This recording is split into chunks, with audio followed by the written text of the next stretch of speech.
말씀의 세임과 성령님의 치료의 손길이 여러분과 여러분의 가정 가운데 함께 하시길 주님의 이름으로 축복합니다. 하나님의 역사하심은 놀랍습니다. 왜냐하면 우리의 상식과 우리의 모든 생각을 넘어서 이루어 가시기 때문에 그렇습니다. 바다를 갈라 길을 내시고 하늘에서 만나와 메추라기를 내리시며 해를 멈춰 주의 역사하심을 드러내십니다. 또한 천군 천사를 통해서 하나님의 살아계심을 나타내시고 때로는 직접 임재하셔서 하나님이 하나님 되심을 밝히 보여주시기까지 하셨습니다. 이처럼 하나님의 역사하심이 초자연적으로 우리 가운데 임재하기도 하지만 우리의 부족함과 우리의 연약함을 드러내고 일하기도 하시는 분이 우리 하나님이십니다. 심지어 세상의 악을 들어서 선한 복으로 바꿔 사용하시는 분이 우리 하나님이신 줄 믿습니다. 그래서 저는 요즘 로마서 8장 28절의 말씀은 입술 가운데 되새기고 되뇌이고 다시 말하고 또 말하고 합니다.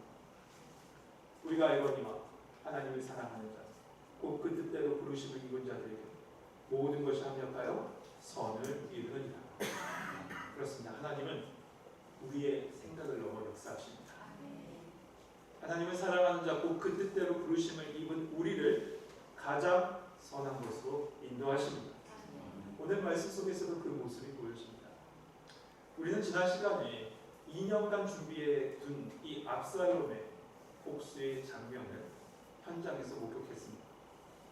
압살롬은 자신의 여동생 다말이 암논에게 의해서 정말로 무차비하게 그의 모든 것이 다 무너졌을 때 암논을 가만두지 않겠다라고 생각합니다. 이 암논은 그 여인을 범했을 뿐만 아니라 그 여인을 문전박대에도 모욕까지 준 암논, 당연히 오빠로서 그를 향한 분노는 치밀어 올랐습니다. 하지만 아버지 다윗이 어떻게 반응하는지를 보면서 때를 기다리고 있었던 것이 압살롬입니다. 그런데 다윗은 화내는 것, 심히 화냈다라는 것 외에 아무런 반응을 보이지 않습니다. 그러자 이 압살롬은 직접 복수를 준비했던 거죠. 그렇게 해서 2년이라는 시간이 지나갑니다. 드디어 복수할 기회가 오죠. 바로 어느 때냐면 양털을 깎는 날이었습니다. 이 양털 깎는 날은 우리가 농사질 때 추수의 축제를 벌이는 것처럼 봄 축제인데 양털을 깎으면서 축제를 벌이는 날입니다. 그 양털 깎는 날을 맞이해서 아버지와 형제들을 초대해서 큰 잔치를 벌이고 그 자리에서 암논을 죽일 계획을 압살롬이 세우고 있었습니다. 그런데 다윗은 어떻게 합니까? 그 초대를 거절하죠. 왜냐하면 자기가 이동할 경우에 여러 사람들이 함께 호의하면서 고생할 것을 생각해서 축복을 해주면서 그 초대를 거절합니다. 하지만 압살롬은 계속 간청을 합니다. 아버지 오셔야 됩니다. 당신이 못 오시면 형제라도 보내주십시오. 계속 부탁해요. 왜냐하면 이 축제의 퀄리티, 권위가 있기 때문에 왕가의 사람들이 오는 것이 그 축제에 정말로 큰 힘이 되기 때문에 그렇죠. 그런 핑계를 댑니다. 그래서 이 아버지는 어떻게 합니까? 다윗은 본인은 안 가고 간청에 암논과 다윗의 아들들을 보냅니다. 그때 그 잔치에서 압살롬은 다윗의 다른 형제들이 보는 그 앞에서 암논을 죽입니다. 사실 다윗은 미리 이 모든 문제를 해결할 수 있었습니다. 하지만 사실상 방치했다가 결국 형제 사이에 서로가 서로를 죽이는 비극을 마주하게 된 겁니다. 그리고 또한 다윗은 자신의 죄의 결과 또한 마주하게 된 것이죠. 더 이상 압살롬은 이제 이스라엘에 머무를 수가 없습니다. 그래서 어떻게 합니까? 외할아버지의 집인 그술에 가서 그술왕 갈매에게 가서 그의 몸을 의탁하게 됩니다. 그리고 3년이라는 시간이 지납니다. 성경은 이때의 모습을 13장 마지막 절에 이렇게 기록하고 있습니다. 13장 마지막 절에 보면 다윗 왕의 마음이 압살롬을 향하여 간절하니 암논은 이미 죽었으므로 왕이 위로를 받았음이로다. 여러분, 이 왕이 위로를 받았다라고 한 이 말의 원뜻은 압살롬이 아니죠. 다윗의 분노가 어떻게 해요? 가라앉았다라는 의미였다라고 얘기했습니다. 이 부분에서 우리 14장으로 연결됩니다. 이와 같이 다윗의 그 심경이 변화됐다는 걸 긴밀하게 지켜보는 한 인물이 있었는데 그 사람이 13장 1절에 나와 있는 누구죠? 요압입니다. 이 요압은 왕과 압살롬의 관계, 그러니까 왕자죠. 왕과 그 왕자의 관계가 갈등 관계로 계속 지속되다 보면 이 나라적으로 좋지 않다고 생각해서 한 계획을 세웁니다. 그러나 여러분, 이것은 표면적인 이야기예요. 요압이 오롯이 나라와 다윗의 그 관계만 생각해서 지금 후에 있는 이런 여러 가지 것들을 계획한 것일까? 그것은 아니랍니다. 왜냐하면 자기의 입지를 더 생각해서 이 모든 계획을 짰다고 봅니다. 만약에 아들을 그리워하는 다윗을 향한 그 순수한 의도에서 모든 이후의 계획, 우리가 읽었던 그 본문의 계획을 생각했다면 다윗은, 요압은 그런 행동을 하지 않고 다윗에게 직접 찾아가서 위로하고 설득했을 겁니다. 그게 더 좋은 방법이기 때문에 그렇죠. 그러나 자기를 생각하는 그 요압은 어떻게 합니까? 그의 계획을 한번 찾아보실까요? 2절에서부터 3절인데요. 같이 한번 읽어보겠습니다. 2절, 3절 같이 한번 읽겠습니다. 시작. 여호와의 사람을 보내 거기서 지혜로운 여인 하나를 데려다가 그에게 이르되 청하건대 너는 상주하기 것처럼 상복을 입고 기름을 바르지 말고 죽은 사람을 위하여 오래 슬퍼하는 여인같이 하고 왕께 들어가서 그에게 이러이러하게 말하고 요압이 그에게 칼날을 넣어주니라. 요압은 이 문제를 해결하기 위해서 드보아의 사람을 보내서 거기서 지혜로운 여인 한 명을 데리고 옵니다. 그리고 상복을 입히고 죽은 사람을 위하여 슬퍼하는 여인처럼 가장하게 하죠. 또한 요압은 말 하나하나까지도 일일이 지시합니다. 성경은 이 부분을 이렇게 표현하죠. 그의 입에 할 말을 넣어주었다. 이 정도입니다. 그런데 여러분, 여기서 잠깐 왜 드보아에서 여인을 내고 왔을까요? 그런 생각 안 해보셨습니까? 여러 지역도 있는데 왜 드보아에서 이 여인을 데리고 왔을까? 개인적으로 저는 궁금했습니다. 그래서 드보아를 찾아보니까 예루살렘에서 남쪽으로 17km 떨어진 곳인데 완전히 시골 마을이고 아주 작은 동네입니다. 그러니까 시골 오지입니다. 그러니까 예루살렘에 어떤 연고도 없고 왕과 어떤 연결이 없는 그 사람을 데리고 와서 연기를 시키려고 저 드보아까지 사람을 보낸 거예요. 다 조건이 하나 있죠. 어떤 여인이에요? 지혜로운 여인이었어요. 그런데 이 지혜로운이라는 이 단어가요, 이 모든 문제를 해결하고자 하는 이 요압의 방법의 순수성을 의심하게 합니다. 왜냐하면 이 지혜로움이라는 뜻은요, 말의 뜻은 일단은 지혜롭다, 슬기롭다는 뜻이 있습니다. 그런데 이 단어가요, 다른 곳에는 이렇게 쓰여요. 13장 3절에 보면 암논에게 다말을 상대로 몹쓸 가르쳐준 한 사람이 있죠. 요나답입니다. 그 요나답을 수식하는 말로 이 단어가 쓰입니다. 13장 3절 마지막에 요나답을 성경은 어떻게 말하고 있습니까? 심히 간교한 자다라고 얘기했죠. 네, 맞습니다. 이 단어가 바로 간교하다는 뜻도 있습니다. 그러니까 지혜로운이라는 긍정적인 해석보다는 여기서는 간교한 여성이었다라고 보는 것이 좋습니다. 그렇다면 왜 요압은 간교한 여성을 갖다 뽑았을까요? 당연히 자기의 지시를 아주 뻔뻔하게 눈 깜짝하지 않고도 완전히 수행할 수 있는 여인을 뽑아서 이해를 시킨 겁니다. 이전에 우리아를 죽음으로 몰아 넣었을 때도 그렇고 후에 솔로몬을 대적할 때도 그렇고 요압은 자기의 이익을 위해서라는 수단 방법을 가리지 않는 사람이었습니다. 그러나 여러분 보십시오. 하나님은 그 순수하지 못한 생각 위에 거대한 손길로 그리고 거룩한 손길로 그 악을 선으로 바꿔 역사하시는 하나님이신 줄 믿습니다. 이 요압의 지시를 받은 여인은 다윗에게 나와서 시킨 대로 연기를 하게 되죠. 아마도 다윗왕은 이 왕으로서 백성들의 고충을 직접 심사했던 것으로 보입니다. 왜냐하면 왕의 직무 중에 하나가 백성의 억울함을 풀어주는 것도 왕의 직무이기 때문에 직접 백성들 일일이 보았던 것 같아요. 이 요압과 그 여인은 그 기회를 이용해서 다윗에게 나간 겁니다. 이제 4절부터 시작되는 여인의 이야기를 한번 들어보시죠.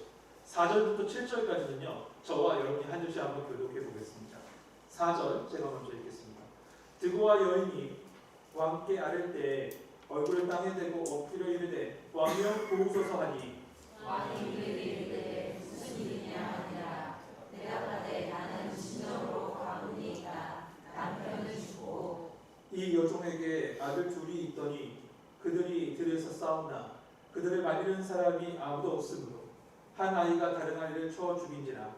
온 족속이 일어나서 당신의 여종 나를 핍박하여 말하기를 그의 동생을 쳐 죽인 자를 내놓으라. 우리가 그의 동생 죽인 죄를 갚아 그를 죽여 상속자 될 것까지 해내라 하니 그러한즉 그들이 내게 남아있는 숙소를 꺼서 내 남편의 이름과 실을 세상에 남겨두지 아니하겠나이다 하니. 아멘. 우선 이 여인의 말을 들어보시죠. 자신을 소개할 때 누구라고 소개하냐면 과부라고 밝히면서 두 아들이 있다고 얘기합니다. 그러니까 이 집의 희망은 두 아들에게 있다라는 것이죠. 그런데 이 두 아들이 들에서 싸우다가 그만 한 아들이 다른 아이를 쳐 죽인 겁니다. 여러분 누구의 이야기가 생각납니까? 암논과 압살롬 이야기예요. 암논과 압살롬 이야기. 저는 그래서 여기다 이렇게 써놨어요. 두 놈 이야기. 암논과 압살롬 이야기. 그리고 두 놈 이야기. 정말 두 놈 이야기예요. 이놈들 이야기예요. 여러분 이 여인의 이야기는 계속되죠. 그런데 이 여인에게 한 아들이 죽은 것만 해도 가슴이 아픈데 더 큰 어려움이 있다는 겁니다. 뭐냐면 사람들이 형제를 죽인 살인자 아들을 내놓으라는 겁니다. 왜냐하면 율법에 의거해서 살인자는 쳐 죽여야기 때문에 그렇다는 거죠. 그렇게 되면 이 집은 어떻게 됩니까? 유일한 상속자가 완전히 끊어져 버리는 거죠. 그러니 다윗에게 도와달라는 거예요. 이에 다윗은 일반적인 재판을 하듯이 아주 편하게 여인에게 이렇게 얘기합니다. 8절에 보면 왕이 여인에게 이르되 내 집으로 가라. 내가 너를 위하여 명령을 내리게 하는 자. 그러니까 쉽게 말하면 그래 네 사정 다 들었다. 그런데 율법의 조항에 보면 이것이 원래는 그 사람들이 말이 많지만 내가 이 상황을 고려해서 너에게 선처를 하겠다. 이렇게 얘기할 수 있을 겁니다. 그런데 이 여인은요 다시 한번 말할 기회를 얻어서 이 다윗에게 이렇게 얘기합니다. 구절을 풀어서 이야기하면 이렇습니다. 이 죄는 저와 저의 집안에 있습니다. 이 일로 인해서 죄 없는 왕과 왕실에게 누를 끼치고 싶지는 않습니다. 이런 얘기를 하는 거예요. 그러자 이 다윗은 그녀의 겸손한 태도에 다시 한번 확고하게 선포하죠. 그 말씀이 10절이에요. 누구든지 내게 말하는 자를 내게 데리고 오라. 그가 다시는 너를 건드리지 못하게 하리라. 이런 다윗의 대답에 재차 확답을 부탁한 여인의 말이 이어집니다. 그 말에 다시 한번 분명하고 확실한 대답을 해주는데 그 말씀은 11절인데요. 같이 한번 읽어봅시다. 같이 읽겠습니다. 시작.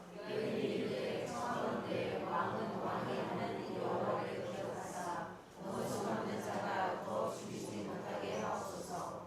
내 아들을 죽일까 두렵나이다 하니 왕이 이르되 여호와께서 살아계심을 두고 맹세하노니 내 아들의 머리카락 하나도 땅에 떨어지지 아니하리라 하니라. 아멘. 성도 여러분, 제가 11절 말씀 여러분과 같이 읽은 이유가 있습니다. 여러분, 이 말씀 속에서 여러분은 어떤 단어가 확 들어오십니까? 여러분, 이 말씀 속에서 어떤 단어가 확 들어오세요? 단어고 뭐 빨리 끝났으면 좋겠다. 그렇게 나오신 거 아니죠? 네, 이 말씀 속에서 유독 눈에 띄는 단어는 머리카락입니다. 다음 주에도 그리고 후에도 이 머리카락과 연결된 사람이 계속 나오기 때문에 그래요. 그가 누구죠? 압살롬입니다. 압살롬이에요. 제가 얼마 전에 운전을 하고 가다가 신호가 딱 걸려서 멈춰 있었습니다. 그런데 제 차 앞에 흰색 나비가 펄럭펄럭거리면서 날아다니는 거예요. 날아다니다가 슈 하늘로 갔어요. 그것을 보고 제 옆에 있던 사모가 이런 얘기해요. 영화에 보면 저 나비가 복선이던데. 그리고 나서 그런 흰 나비를 저는 최근에 몇 번 자주 봤습니다. 그리고 그 의미를 대충 알 것 같아요. 갑자기 이렇게 신비주의적으로 가는 게 아니다. 그게 아니라요. 가르쳐드릴까요? 안 가르쳐줘요. 그냥 그 나비가 흘럭흘럭 날아다니면서 저에게 좀 이것도 저것도 많이 생각하게 했던 것 같아요. 저의 인생 가운데는 그 나비가 계속 될 거라고 봅니다. 그게 뭐냐면 하나님의 손길이 함께 하시겠다는 얘기겠죠. 그 나비가 문제가 아니에요. 나비 보고 쫓아다니지 마세요. 제가 왜 이렇게 얘기하냐면 영화에 보면 그런 것처럼 곡선으로 피어나는 어떤 생각되어진 나비가 있는 것처럼 오늘 성경에서는 이 머리카락으로 지목된 자의 삶이 어떻게 될 것이다 라는 것을 우리에게 주목해서 보게 하고 있는 겁니다. 여러분 그 사람이 누구라고요? 압살롬이에요. 이제 다시 말씀으로 돌아왔어요. 다윗의 확답을 들은 이 두보아 여인이요 13절 14절로 드디어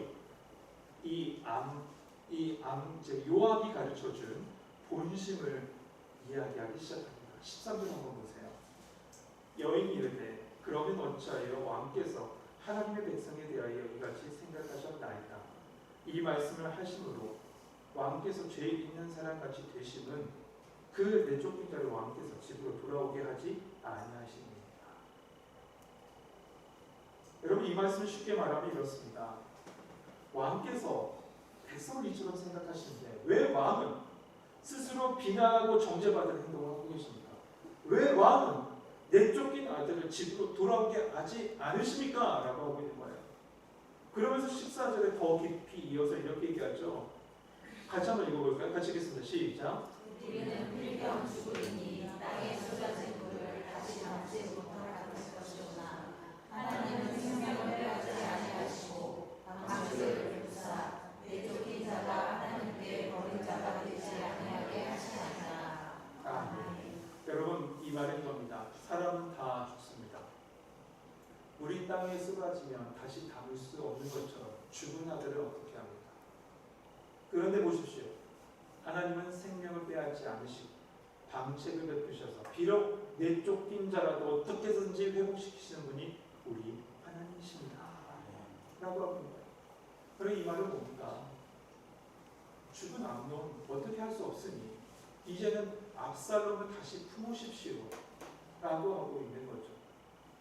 결국 이 모든 것이 하나님의 방책임을 이야기한 이 여인의 말 앞에 다윗은 이것이 혹시 요압이 가르쳐준 계획이냐라고 묻고 난 후에 우리가 다음 주에 보겠지만 21절 시작과 함께 압살롬을 데리고 오라라고 합니다.